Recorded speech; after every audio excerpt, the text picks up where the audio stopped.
بسم الله الرحمن الرحيم. ابتكار مهم، إيرادات تتفوق على اقتصاد عدة دول مجتمع. السلام عليكم، أنا أخوكم الباحث عادل هادي حسين من واسط.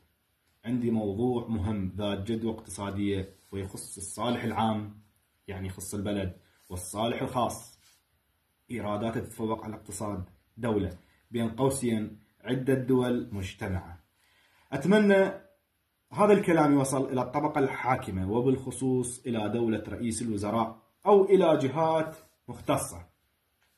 عندي حل إلى مشكلة مستعصية على كل الشركات المصنعة للمركبات الكهربائية بالكامل، وهو إضافة منظومة لشحن البطاريات غير معمول بها، يعني غير مصنعة حاليا بالسيارات الكهربائية. وقدمت بهذا الحل براءة اختراع، وعندي شهادة أسبقية بالموضوع. الموضوع جاهز وكامل، باقي خطوة واحدة.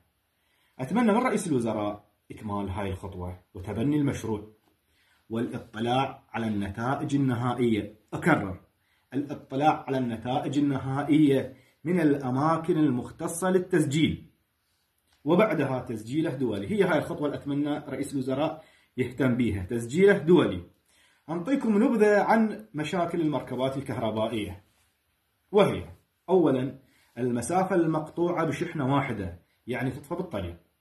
ثانيا، طول فترة الشحن، المقصود من عندها هدر الوقت أثناء فترة الشحن.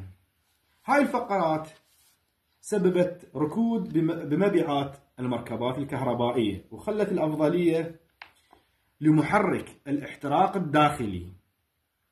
فالحل لهاي المشكلة والمحافظة على الحل، أكرر، المحافظة على الحل، يخلي اقتصاد المركبات الكهربائية يصب إلى صالح البلد اللي عنده الأسبقية بالابتكار. وأتمنى تكون الأسبقية البلدي، دولة رئيس الوزراء. أنت مو تقول يجب أن نعمل كفريق لتطوير البلد واقتصاد البلد؟ هذا الابتكار لوحده فريق، وأتمنى تتبنى المشروع شخصيا. وهذا رقمي 07702 70 50 50، ومن الله التوفيق.